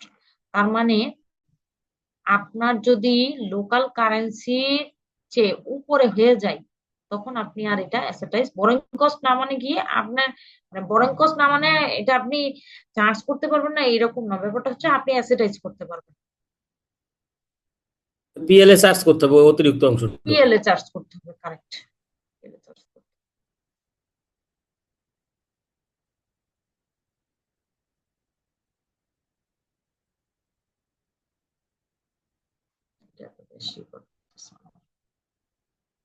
আচ্ছা এখন তো আমার screen দেখা যাচ্ছে নাকি? জি। আচ্ছা এবার আসি, প্র্যাকটিক্যালি একটা জিনিস আমরা চিন্তা করি, ও একটু একটু মোটামুটি একটু চিন্তা করলে পারা যাবে যে এটা কি হচ্ছে আসলে। কোম্পানিজ ফাংশনাল কারেন্সি আমি বিডিটি ধরছি, ইট টেক্স ইউএসডি তে সে একটা লোন নিছে একটা অ্যাসেট, কোয়ালিফাইং অ্যাসেটের জন্য, কনস্ট্রাকশনের জন্য, ইন্টারেস্ট আমি ধরছি 4%। আর বা বিডিটি তে যদি লোন নিত তাহলে ইন্টারেস্ট রেট হতো 10%। আচ্ছা ডিউরিং দ্য ইয়ার, এই ইয়ারের ভিতরে কি হয়েছে একটা দেখি। Actual interest incurred on USD loan converted to BDT, মানে ইউএসডি লোন সে যা নিছে সেই সেই লোনটা মধ্যে ছিল ইন্টারেস্ট ছিল ইউএসডি লোন, যেটা বিডিটি তে অলরেডি আমি কনভার্ট করে বলছি হচ্ছে 40 মিলিয়ন। আর এক্সচেঞ্জ লস, আমি এখানে এক্সচেঞ্জ লসের ক্যালকুলেশনটা দেখাচ্ছি না, ওটা তো আবার 21 কভার করবে, এই জন্য শুধু এক্সচেঞ্জ লস বলতেছি এই জায়গাটুকু বোঝানোর জন্য। এক্সচেঞ্জ লস হয়েছে কত, হয়েছে 50 মিলিয়ন। আচ্ছা অ্যানালাইসিসে আসি, এবার কোম্পানি বড় যদি বাংলাদেশ থেকে বড় করতো তাহলে তার কত হতো, 100 মিলিয়ন ইন্টারেস্ট, সে তার 100 মিলিয়ন হইতো। এখন actual interest plus exchange loss কতটা আসে, কত টাকা আসছে, এখানে এই যে 40 মিলিয়ন ইউএসডি টু বিডিটি তে ফালাইছে, আবার এক্সচেঞ্জ লস আলাদা, এই দুইটা আলাদা ক্যালকুলেট করে আনছে কত, 50। তো 40 আর 50 দুইটা মিলে হয়েছে 90 মিলিয়ন। ঘটনা হচ্ছে কি, since this is still lower than 100 million, মানে আপনি বাংলাদেশ থেকে নিলে যা হইতো সেইটার চেয়ে নিচে, এই জন্য আপনি পুরা এন্টায়ার এক্সচেঞ্জ লসটা মানে 50 মিলিয়ন যেটা সেটা আনতে পারবেন এন্ড ক্যাপিটালাইজ করতে পারবেন উইথ দ্য কোয়ালিফাইং অ্যাসেট। সে এটা যদি ঘটনাটা উল্টা হইতো, দ্য এক্সচেঞ্জ লস যদি 50 না হয়ে 80 মিলিয়ন হতো তাহলে কি হতো, তাহলে কষ্ট হইতো কত, 40। এমনিতে তো ওইটা তো আছে ইন্টারেস্ট, তার সাথে 80 যোগ হয়েছে, 80 যোগ হয়েছে হচ্ছে এক্সচেঞ্জ লসের জন্য, এখানে 40 প্লাস 80 হয়েছে 120। তাহলে কি আপনি আনতে পারতেন, না পারতেন না। জাস্ট ওই 100 পর্যন্ত যত হয়, তাহলে 100 পর্যন্ত হতে হলে 40 থেকে 60 মিলিয়ন এক্সচেঞ্জ লস আপনি বরোইং কস্টে আনতে পারবেন। এটাই হলো এই ক্যাপস, এটাই হলো বরোইং কস্টের ক্যাপস বলে, at the equivalent local cost 100 million. The remaining 20 million, অবশিষ্ট যে 20 মিলিয়ন এক্সচেঞ্জ লস আছে সেটা আইএস 21 এর আন্ডারে, সেটা কিন্তু আবার আমরা কি করতেছি 21 এর আন্ডারে এক্সপেন্স করে দিচ্ছি। এটা হলো এখানকার কঠিন, যে যদি মানে প্র্যাকটিক্যাল ইমপ্লিকেশনে যে কোথাও যদি আটকানোর পয়েন্ট থাকে তাহলে এইটা একটা পয়েন্ট, যে এই পয়েন্টটা আমরা মাঝে মধ্যে আটকাই যাই। এখন মনে করেন আপনার বরোইং কস্ট হয়েছে, বরোইং কস্টের আপনার ইন্টারেস্ট আসছে, ইন্টারেস্টটা আপনি কোথায় দিবেন, আমি একটা এক্সেল বাই করে দেখাই। এই এক্সেলটা আমার একটু ডিফারেন্ট টাইপের একটা এক্সেল। এই এক্সেলটা হচ্ছে আপনি জার্নাল টু লেজার পর্যন্ত, জার্নাল টু লেজার পর্যন্ত একদম টানা যাওয়ার একটা এক্সেল। মানে এখানে এই যে আপনি জার্নাল যদি এখন মানে আমি ধরছিলাম যে শেয়ার ক্যাপিটাল আসছে, এখানে সে আপনি যদি এখন বলেন ক্যাশ, ক্যাশে উঠাইছেন, স্ক্রিনটা শো হচ্ছে না।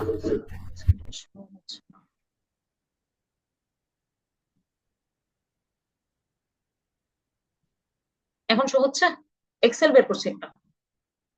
হ্যাঁ এখন দেখা আচ্ছা আমি এখন যেটা বের করছি, মানে আমার ক্লাসের অনেক জায়গায় অনেক রকমের ক্লাস নেই, তো এক এক জায়গায় একটা ফর্মুলার ক্লাস, এই জায়গার ক্লাসের ফর্মুলা যেমন একরকম, অন্য জায়গায় অন্যরকম।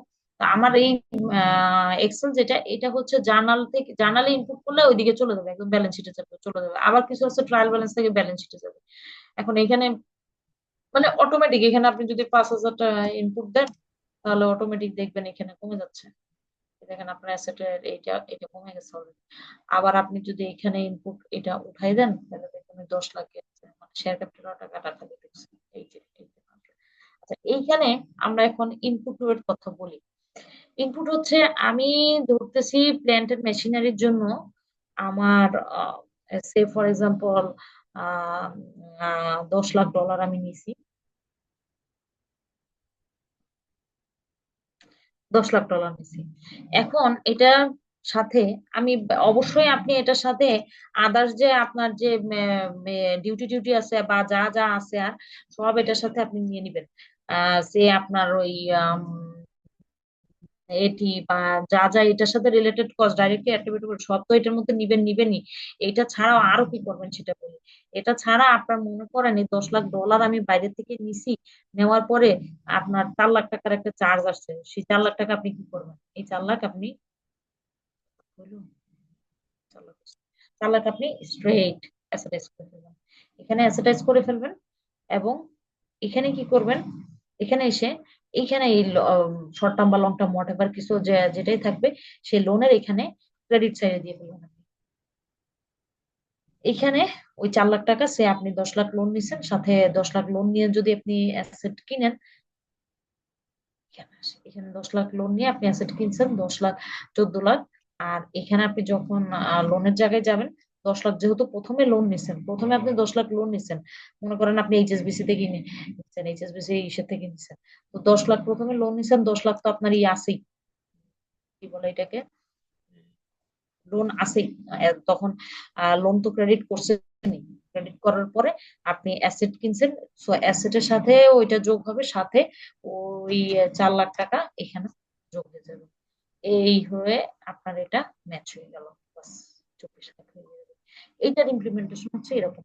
তো আমি ম্যাক্সিমাম ট্রাই করি যে আমার ক্লাস যেগুলো হয় বা আমি যেখানে যে ক্লাস নেই, প্রেজেন্টেশনটা একটা দেখাই, কারণ প্রেজেন্টেশন আসলে থিওরি না দেখালে তো অনেক কিছু বোঝা যায় না। এই কারণে মানে থিওরি না দেখালে কোশ্চেন বেশি আসে, এটা একটা প্রবলেম আসলে। এই কারণে আমি চেষ্টা করি যে থিওরি কিছু, সেটা প্রেজেন্টেশনে হোক অথবা ওয়ার্ডে হোক, দেখানোর পরে আমি একটা জিনিস চেষ্টা করি যে এক্সেলে এটা কিভাবে আপনি, আসলে তো আমরা কাজ করি এক্সেলে, প্রেজেন্টেশনে পিপিটি তে তো আর কাজ করি না, তাই না? জি। নাকি জি। জি, জি। জি ম্যাডাম। এক্সেলে কাজ করে গেছে। আমরা তো আর পিপিটি তে কাজ করি না, তাই না? না, না। তো আমরা তো কাজ করি এক্সেলে, এই কারণে আমি চেষ্টা করি যে আমরা থিওরিটা একটু দেখার পরে, থিওরি দেখার পরে এইটার প্র্যাকটিক্যালি এক্সেলে কিভাবে বসাবেন, কোন জায়গায় বসাবেন, অ্যাটলিস্ট কোন জায়গায় বসাবেন, এই জিনিসটা যাতে আমরা দেখায় দিতে পারি, এটা ম্যাক্সিমাম ট্রাই করি আমি। এই কারণে দেখা যায় যে ওই এক্সেলটা প্রতি সময় সময় এক্সেলটা দেখা যায় বের করি, কখনো এইটা বের করি, কখনো একটা কোম্পানির নিয়ে আসি। আহ, এই কারণে এক্সেলটা আনি। তো এক্সেলটা আনা তো ভালো নাকি? অবশ্যই ম্যাডাম, কেন যেহেতু আমরা আমি কি আমাদের মনে করেন ম্যাথমেটিক্যাল টার্মস থাকে, মানে এক্সেলটাই মানে রাইটলি মানে এইটা তো আসলে এক্সেলটা নর্মালি কেউ ক্লাসে, মানে যারা ক্লাস নেন, অনেকে তো অনেক জায়গায় ক্লাস নেন, এখন এক্সেল তো নর্মালি কেউ আনে না, এখন আমি আনি। এই জন্য আমি মাঝে মধ্যে শুনি যে আসলে এটা কি মানে যারা ক্লাস নিচ্ছে তারা আবার বিরক্ত বিরক্ত হয়ে যাচ্ছে নাকি, যে না না না আপনি না এক্সেল। না ম্যাডাম, বিরক্ত হওয়ার না, কি, না। এটা তো আমাদের জন্য ভালো। আপনি এটা থিওরিক্যাল ক্লাস এক্সেলটা একটু নিচ্ছেন, শেয়ার এটা করে দিলে টেকনিক একটু কোথায় ভালো। যে কোথায় কোথায় হিট করছে, এটা আমরা এক্সেলে দেখতে পাচ্ছি, এটা আরো এক্সেলে দেখুন, প্র্যাকটিক্যাল হ্যাঁ নলেজ। সেটাই। রাইট। আপনি ক্লাস নিয়ে গেলাম, কিন্তু আপনি যদি এক্সেলে নাই দেখাইলাম যে আসলে এই হিট কোথায় কোথায় করতেছে, তাহলে তো একটা হলো কি, তাহলে তো বায়ো কোনো বায়ো বুঝলাম। বায়বি হয়ে থাকবে। হ্যাঁ হ্যাঁ হ্যাঁ হ্যাঁ, আমার কাছে মানে আমি ওই থিঙ্কিং থেকে আসলে এক্সেলটা নিয়ে আসি, ম্যাক্সিমাম ওই থিঙ্কিং থেকে আনা। কিন্তু সবাই তো আসলে ম্যাক্সিমাম তো ক্লাস নেই যে পিপিটিতে। এই কারণে আমি আবার একটু ইসেও থাকি যে পিপিটিতে না নিয়ে আমি মাঝে মধ্যে এক্সেলে নিয়ে, আবার কখনো কখনো দেখা যায় শুধুই এক্সেলে নেই, যেমন ওই যে এক্সেল দেখালাম, এখন যেটা দেখালাম যে জার্নাল টু ব্যালেন্স শিট যখন নেই অথবা trial balance to balance sheet, তখন আসলে ওই এক্সেলটা কপি করে আমি কখনোই পিপিটিতে নিয়ে আসি না। আমি কখনোই এটা ট্রাই করি না যে এক্সেল কপি করে পিপিটিতে নিয়ে আসা। তারপর আমি চিন্তা করি যে এক্সেলটা এক্সেলের জায়গায় থাকুক, এক্সেলের চেহারা দেখলেও আমার মনে হয় অ্যাকাউন্টেন্টদের একটা শান্তি লাগে, বুঝছেন? না, এই জন্য সারাদিন তো আসলে এটার উপরে কাজ থাকে।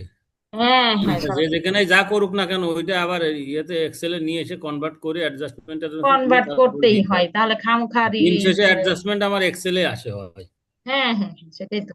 আমি অনেক বেশ বুঝাইলাম কিন্তু তারপরে যদি আমি এক্সেল এটা কিভাবে ইনপুট না দেই, এইটা যদি আমি, আমার কাছে ওইটা মনে হয় যে গ্যাপ থেকে যায়, এইটা একটা প্রবলেম। না, বিষয়টা ক্লিয়ার হয়ে যায় এক্সেলে দেখানোর পরে, আসলে সেই ইম্প্যাক্টটা বুঝতে পারে যে কোথায় কোথায় এটা হিট করতেছে। ওকে, এটা আসলে বড় কষ্টটা, এটা যদি হ্যাঁ ওই যে হেভি মেশিনারির ইন্ডাস্ট্রি হয় তাদের জন্য এটা ইম্প্যাক্ট ফেলার খুব বেশি একটা চান্স আর কি। অন্যদের যদি কন্ডিশন মেট করে তখন আর কি পরে এই আর কি। ও ম্যাডাম, এ হ্যাঁ বলেন। একটা জি।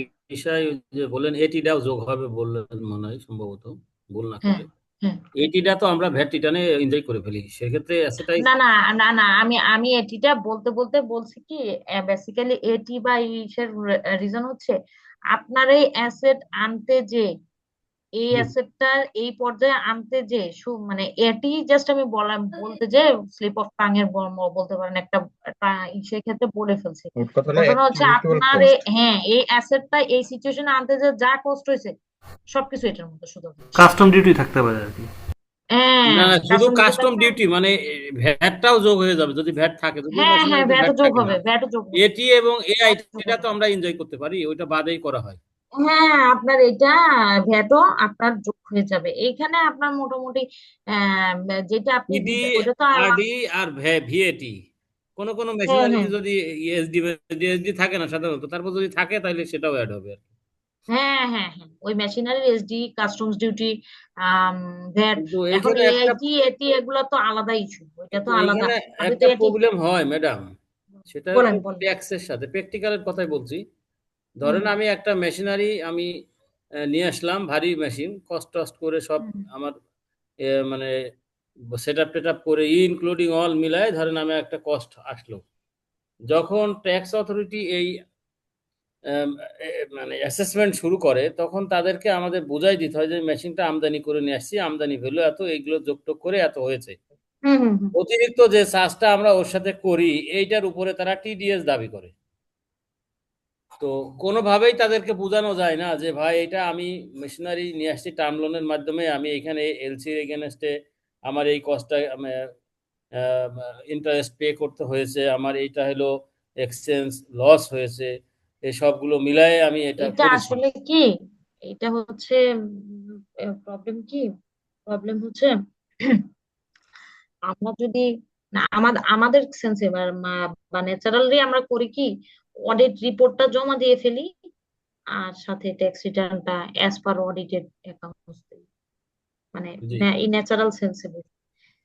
এই কারণে আমাদের এই প্রবলেমটা ঘটে আসলে। আমরা যদি আসলে ট্যাক্সের ক্যালকুলেশন, যেটা ট্যাক্সের ক্যালকুলেশন অথেন্টিক, যেমন আপনি মানে প্রথমে যেগুলো ডিসঅ্যালাউ করা সেগুলো ডিসঅ্যালাউ করবেন, তারপর অ্যালাউ করবেন, অ্যালাউ ডিসঅ্যালাউ করে, মানে যেভাবে ট্যাক্সের ক্যালকুলেশন অ্যাকচুয়ালি কোম্পানি ট্যাক্সের ক্যালকুলেশন যেটা করে, এই ক্যালকুলেশনটা যদি আমরা সাথে দিতে পারতাম, মানে আমাদের প্র্যাকটিসটা যদি ওইরকম হইতো, তাহলে আমাদের জন্য বেশ এটা ইজি হতো আর কি। স্যার যেই ফরম্যাটের কথা বললেন এই ফরম্যাটটা তো মানে advance level superior format, but এটা ওই ট্যাক্স অথরিটি ওইটাই। ওইভাবে করলেও তারা এটা দিলেও নিতে চায় না, বোঝে না। তারা তাদের যে একটা ফরম্যাট আছে ওই ফরম্যাটে ফেলে বলে ভাই এইটুকুনার জন্য আপনি টিডিএস কাটছেন, না হলে ডিজেলাও করে। তখন দেখা যাচ্ছে যে আমি ডেপ্রিসিয়েশন বেনিফিট নেওয়ার জন্য আমি অ্যাসেটাইজ করছি এবং আমার ফেয়ার ভ্যালু পরবর্তীতে যদি এটার ভ্যালুয়েশন হয় আমার অ্যাসেটের কম বেশি হবে, যার কারণে এই বেনিফিটটুকু নেওয়ার জন্য আমাকে আবার উল্টো টিডিএস দিতে হয়।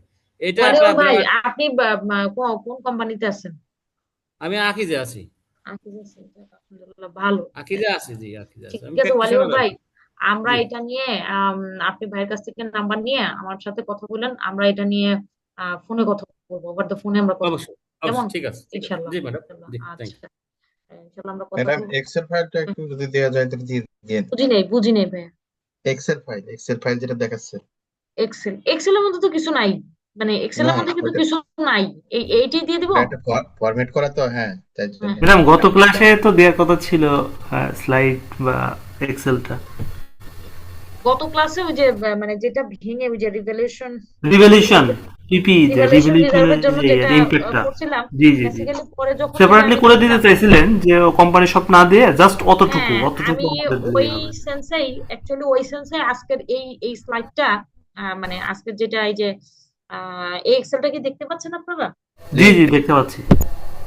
এই এক্সেলটা বেসিক্যালি আমার নিয়ে আসা বা এটার পিছনে কাজ করার রিজনটা এটা, যে আমরা মোটামুটি মানে সত্য পারবো না আইএস এর সব ইমপ্লিমেন্টেশন তো আর একটার ভিতরে আনতে পারবো না হয়তো, তো আমরা যতটুকু সম্ভব আইএস এর ইমপ্লিমেন্টেশন যেটা হয়, এবং একটা কোম্পানি এটাকে আমরা ধরছি যে কোম্পানিটা কেবল স্টার্ট হয়েছে, 10 লাখ টাকা শেয়ার ক্যাপিটাল আসছে, এবং 10 লাখ টাকা ব্যাংকে আসছে, আর ব্যাংক থেকে আমরা লোন নিছি 14 লাখ টাকা, সরি 10 লাখ টাকা, অ্যাসেট কিনছি 10 লাখ টাকা, 4 লাখ টাকার ইন্টারেস্ট। মানে আমাদের টার্গেট হচ্ছে আমরা যতটুকু সম্ভব আইএস এর ভিতরে যেটা যেটা আছে সেটা ইমপ্লিমেন্টেশন করে এক্সেলটাকে আমরা একটা ফান্ডামেন্টাল বানাই ফেলবো। ওইটা যেটা আছে ওইটা তো আসলে আরেকটা হিসেব ডাটাবেজ, এই জন্য ওইটা আর আমি শেয়ার করি নাই। তার চেয়ে এইটা চিন্তা করছি যে আমরা এখন থেকে যা যা ইমপ্লিমেন্ট দেখাবো মোটামুটি সবগুলা এটার ভিতরে নিয়ে চলে আসবো, তারপর আপনাদের গুগল লিঙ্কটা শেয়ার করে দিলাম অথবা ফাইলটা দিয়ে দিলাম। ঠিক আছে, ফাইন, এটা জি এইটা ভালো হয় না নাকি? জি জি জি। হ্যাঁ আমার কাছে মনে হয়েছে যে এইটা মনে হয় বেশ বেশি হয়, অথেন্টিক হয়, কারণ আমি এই পর্যন্ত মনে করেন যা যা আইএসআইএফএস গুলা কোথায় কোথায় ইমপ্লিমেন্ট করতেছে সেই জায়গার ইমপ্লিমেন্টেশন গুলো আমরা যতটুকু সম্ভব হয়, পুরো তো কভার করতে পারবো না পুরো আসলে। এখানে এই টোটাল মনে হয় 40টা ক্লাস আছে, 40টা ক্লাসের মধ্যে তো আসলে পুরোটা কভার করা সম্ভব হয় না কখনো। তারপরে আমরা যতটুকু সম্ভব হয় অতটুকু কভার করে ওই এক্সেল এর মধ্যে ইনপুট করবো এবং এক্সেলটা আপনাদের সাথে শেয়ার করে দেবো, তাহলে আপনাদের মনে থাকবে, হ্যাঁ তাই না? জি ঠিক আছে ওকে, ঠিক আছে। ম্যাডাম। আমার একটা কোশ্চেন ছিল যে আমি লোন ফাইন্যান্স নিয়ে হয়তো 2 কোটি টাকার আমি ভেহিকল পারচেস করেছি, 2 কোটি টাকার প্রিন্সিপাল ভ্যালু।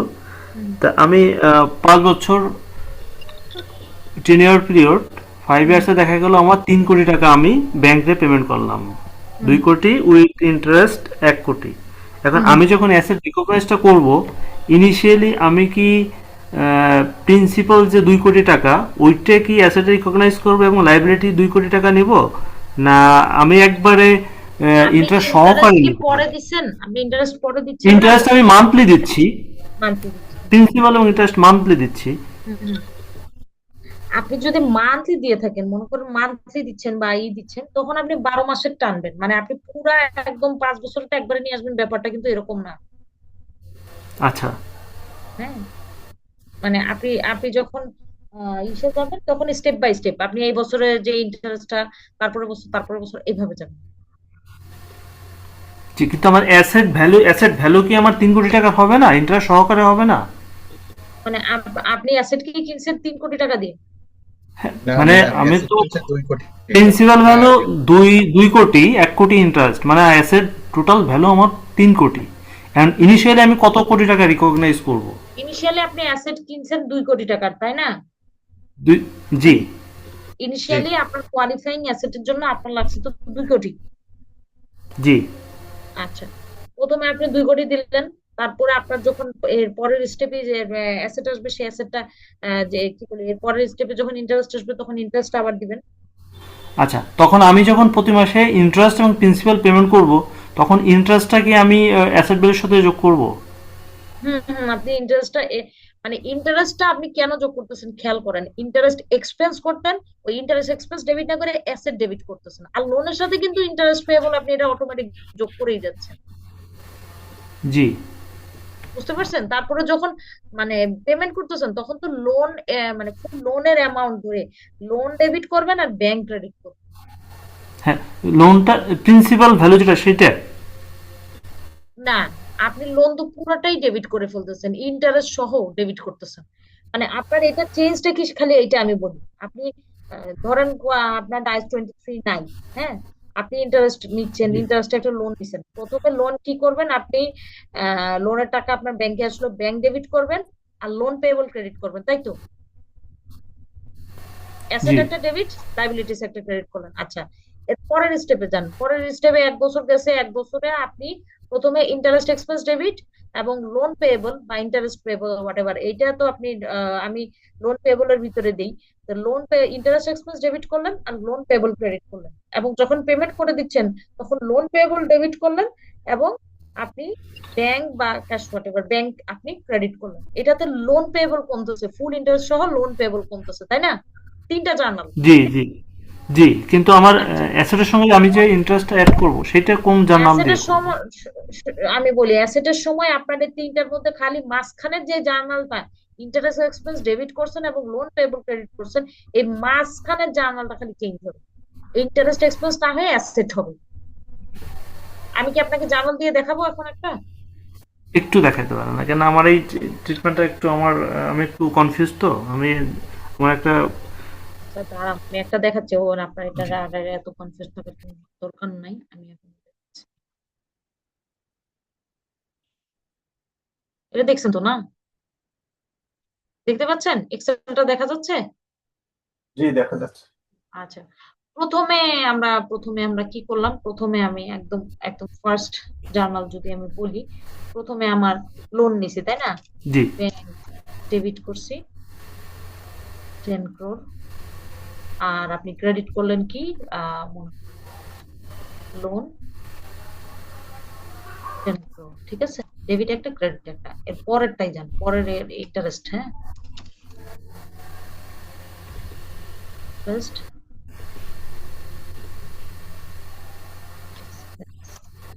এটা কই যাবে, পিএনএল না? জি, PNL পিএনএল এটা লেখার একটা কারণ আছে, বলতেছি। পিএনএল এটা ধরেন 7 টাকা, হ্যাঁ 4 crore, আর এইটা ধরেন আপনার ইন্টারেস্ট এক্সপেন্স, আর এটা ধরেন আপনার লোন লোন, পেয়েবল। হ্যাঁ লোন পেয়েবল -4। আপনার কিন্তু জার্নাল সব মিলে যাচ্ছে, খেয়াল করছেন? জার্নাল কিন্তু কোনোটাই নট ম্যাচড এরকম আসতেছে না। আপনি যখন পেমেন্ট করবেন লোন পেয়েবল, সে আপনি পেমেন্ট করছেন হচ্ছে 6 crore, আর ব্যাংক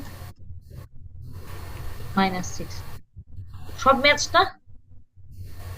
জি জি, সব ম্যাচ। জাস্ট আপনি যখন 23 অ্যাপ্লাই করবেন তখন কি হবে, এই জায়গায় এই ইন্টারেস্ট এক্সপেন্স না দিয়া এই জায়গা বলবেন অ্যাসেটাইজ করে ফেলতেছে, অ্যাসেটের বসাবেন আর লোনে বসাবেন, এইটাই ডিফারেন্স, ইন্টারেস্ট আর কোনো ডিফারেন্স নেই এখানে, এইটুকুই ডিফারেন্স। আচ্ছা ঠিক আছে? মানে অ্যাসেটে যোগ হয়ে যাবে আর কি। হ্যাঁ, অ্যাসেটের সাথে এটা তো আপনি ডেবিট করতেন, পিএনএল এ ডেবিট করতেন না, সেম ভাবে অ্যাসেটে ডেবিট করবেন, অ্যাসেট বাড়াইছেন। জি ম্যাডাম, ক্লিয়ার ক্লিয়ার, বুঝা গেছে। আমার ম্যাডাম পিএল এর চার্জ না হয় অ্যাসেটের সাথে বুক হয়ে যাবে ওই টাকাটা। অ্যাসেটের সাথে বুক হয়ে যাবে, কারেক্ট, জি অ্যাসেটের সাথে বুক হয়ে যাবে। ম্যাডাম এখন না? ওনার কোশ্চেনের সাথে আমি আর একটু ক্লিয়ার হই। সেটা হলো, আমরা যখন মেশিনারিজ ইম্পোর্ট করতেছি তখন কি হচ্ছে, রেডি টু ইউজ করার সাথে সাথে কিন্তু আমি তারপরের থেকে আমার এই ইন্টারেস্ট বা যাই হোক এই বয়িং কস্টটা বা ইন্টারেস্ট, সেটা আমরা পিএনএল এ চার্জ করতেছি। কিন্তু ওনার কোশ্চেনটা ওই ধরনেরই ছিল, কিন্তু আমি একটা ভিকেল কিনলাম বা যাই কিনলাম, হয়তো একটা ট্রান্সপোর্ট, একটা ট্র্যাক কিনলাম, আমি 2 কোটি টাকা দিয়ে কিনলাম, কেনার পরে সেটাও কিন্তু রেডি টু ইউজ, এবং সেই ট্রান্সপোর্টের কস্ট আমি 5 বছর ধরে শুধু মানে ক্যাপিটালাইজ করে যাব। না, ওনার আপনার কোশ্চেনটা ট্রাক এটা ছিল। কিনলেন, ট্রাক তো ready to use, ready to use, হ্যাঁ, তো আপনার ট্রাকটা যখন রেডি টু ইউজ তখন তো আপনি অ্যাসেটাইজই করতে পারবেন না। সেটাই তো ওনার কোশ্চেনটা তো এটাই, যে আমি 2 কোটি টাকা দিয়ে কিনতেছি, 5 বছর ধরে আমি লোন ইনস্টলমেন্ট দিয়ে পরিশোধ করব, এই 5 বছর না না, ইন্টারেস্ট দিয়ে 1 কোটি এখানে টাকা। এখানে ব্যাপার আছে। আচ্ছা, আমি আপনাকে বলছি এইটার ব্যাপারটা কি দেখেন, এখানে এই যে বারবার একটা জিনিস, ওই জায়গাটায় আমরা আবার আসতেছি, substantial period of time to get ready, মানে অ্যাসেটটা রেডি হইতেই সাবস্টেন্সিয়াল পিরিয়ড অফ টাইম লাগবে, 1 বছর লাগবে। কোন মেশিন বা সে আপনি এসি বলেন, ট্রাক বলেন বা ভেহিকেল বলেন, যাই বলেন, আইনি আপনি প্লাগ ইন করে ফেলবেন, সেটা তো আপনার বরিং কস্ট আন্ডারে পড়বেই না। অ্যাসেট বুঝতে হিসেবে পেরেছেন? সে ওই কোয়ালিফাই যে করবে না। সাবস্টেন্সিয়াল পিরিয়ড এখানে অফ টাইম আমরা প্রথমে বলছি। এখানে ম্যাডাম একটা বিষয় থাকে কি, ওনার তো তাহলে তো মানে উনি টার্ম যে লোনের কাজটা ক্ষেত্রে ব্যাংক কিনছে, কিন্তু একটা গ্রেস পিরিয়ড দেয়।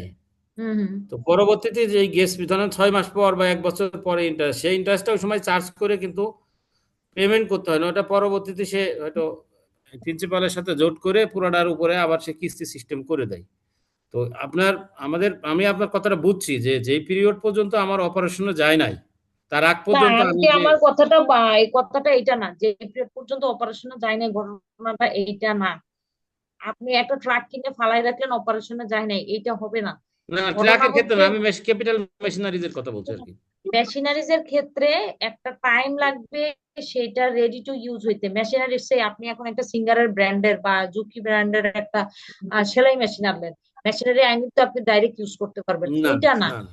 এই মেশিনারিটা আনার পরে আপনার 1 থেকে 1.5 বছর লাগবে, এইটা শুধু একটা রানিং, মানে 1 থেকে 1.5 বছর জি কিন্তু জি আমি জি জাজমেন্টাল বললাম, সাবস্টেন্সিয়াল পিরিয়ড অফ টাইম লাগবে এইটা শুধু রানিং একটা পজিশনে আনতে। ওই মেশিনারির ক্ষেত্রেই যে কস্ট গুলো হবে ইন্টারেস্ট এক্সপেন্স, সেগুলোই বরং কস্টের আন্ডারে আসার সম্ভাবনা আছে। আর সাবস্টেন্সিয়াল পিরিয়ড অফ টাইম যদি না হয় তাহলে এটা কোয়ালিফাইং অ্যাসেটে না। প্রথমে আগে ধরতে হবে যে এটা কোয়ালিফাইং অ্যাসেটের পরে কিনা, জি অ্যাসেট হইলেই হবে না, কোয়ালিফাইং অ্যাসেট হইতে হবে। জি তাহলে ম্যাডাম উনি যে গাড়ির কথা বললো, এটা তো তাহলে ক্যাপিটালাইজ করা যাবেই না। না, এটা যাবেই না। যাবেই না। এই রাইট গাড়ি যদি আইনের সাথে সাথে উনি প্লাগ ইন করে ফেলে তাহলে এটা অ্যাসেটাইজ হওয়ার কোনো রাইট চান্স রাইট নাই। উনি এবার ঠিক গাড়ি আছে। গাড়ি কিনছে, গাড়ি কিনে হয়তো 60টা কিস্তিতে ইএমআই করে নিছে, তো ওই না না, এটা কিস্তির হবে সাথে, না, হবে না, এটা হ্যাঁ, এটা ইএমআই এর এটা সাথে কি থাকতেছে, স্ট্রেটলি ইএমআই আপনার। এর সাথে থাকছে না, প্রিন্সিপাল প্লাস ইন্টারেস্ট। তো হ্যাঁ, তো ওই ইন্টারেস্ট তো আর ক্যাপিটালাইজ হবে না। না হওয়ার কোনো চান্স নাই। প্রথমেই আগে দেখতে হবে, এখানে প্রথমেই দেখতে হবে কোয়ালিফাইং অ্যাসেটের আন্ডারে পড়ে কি পড়ে না, সেটাই আগে দেখতে হবে। গাড়ি এনেই যদি সে প্লাগ ইন করে ফেলে তাহলে তো আর হলো। যেমন ম্যাডাম একটা কনস্ট্রাকশন হয় 1 বছর 2 বছর 3 বছরও লাগে, হ্যাঁ হ্যাঁ, হ্যাঁ এগুলা আরেক এগুলা এগুলা তারপরে আমি এই জন্য থাকে। ওই যে পাওয়ার প্ল্যান্টের কথাটা বললাম এই কারণে, কারণ পাওয়ার প্ল্যান্ট তো একটা জায়গায় আসতে বেশ টাইম লেগে যায়, 5 বছর 10 বছর লেগে যায়। রাইট। আপনি একটা গাড়ি নিয়ে এসে বা একটা ওই যে সেলাই মেশিন বা এই টাইপের যেগুলো যে জুকি ব্র্যান্ডের বা বড় বড় মেশিনারি যে মেশিন গুলো নিয়ে আসে, গার্মেন্টস গুলো, এগুলো নিয়ে এসে প্লাগ ইন করে দিয়ে দিলাম, কাজ হয়ে গেল। ওটা তো কোয়ালিফাইং অ্যাসেট না। ওইটার ক্ষেত্রে কোনো কিছু বলারই দরকার নেই এখানে। আর এখানে কারণ এটা মানে ইমপ্লিমেন্টেশনের আওতার বাইরে চলে গেছে, 23 বাইরে এটা। রিয়েল এস্টেটের বিজনেসের ক্ষেত্রেও তো অ্যাপার্টমেন্ট বা বিল্ডিং তৈরির ক্ষেত্রে ওইটা সেম হবে স্যার ম্যাডাম। Right right. এখন রিয়েল এস্টেটের বিজনেস হয়ে চিন্তা করতে হবে কোয়ালিফাইং অ্যাসেট হবে কিনা, নাম্বার ওয়ান। সেকেন্ড হচ্ছে ইনভেন্টরির ব্যাপারটা চিন্তা করতে হবে যে এটা তো রিয়েল এস্টেটের বিজনেসের, ওদের অ্যাপার্টমেন্টটা তো ইনভেন্টরি, তাই না? জি জি জি ইনভেন্টরি জি ওইখানে ম্যাম। আসার Correct. কথা, কারণ ওইখানে তো একটা সময় লাগে হ্যাঁ, ওইটার আগে দেখতে হবে ইনভেন্টরি। আর ইনভেন্টরির ক্ষেত্রে তো আপনার অপশন আছে, আপনি জি জি। করতেও পারেন নাও করতে পারেন, তো প্রপার্টি প্ল্যান্ট ইকুইপমেন্ট না, এখানে তো একটা আছে। যাই হোক, ঠিক আছে, অনেকই আমরা বললাম, আচ্ছা 11:30 বাজে প্রায়। ম্যাডাম, এখন আইএস ভ্যালিড আছে কয়টা? আইএস আইএস এবং আইএফআরএস মিলে জি জি, আইএস একটা কয়টা আছে লিস্ট মানে? আপনাকে দিয়ে দিব না, ঠিক আছে? ওকে। একটা লিস্ট দিয়ে দিব না ইনশাআল্লাহ, একটা লিস্ট ইনশাআল্লাহ। আপনাদেরকে প্রোভাইড করে দিব না, ওই লিস্টটা দেখে নিতে পারবেন তাহলে। গুগলে ওকে। গেলেও পাওয়া যায়। গুগলে গেলেও পাওয়া যায়। ChatGPT আমি তো আমার যে ক্লাসের লিস্ট প্রোভাইড করবো, তাছাড়া আপনি গুগলে গেলেও পেয়ে যাবেন ইনশাআল্লাহ। ঠিক আছে, ওকে তাহলে। Okay madam. জি ওকে ম্যাডাম, আসসালামু আলাইকুম। আসসালামু আলাইকুম।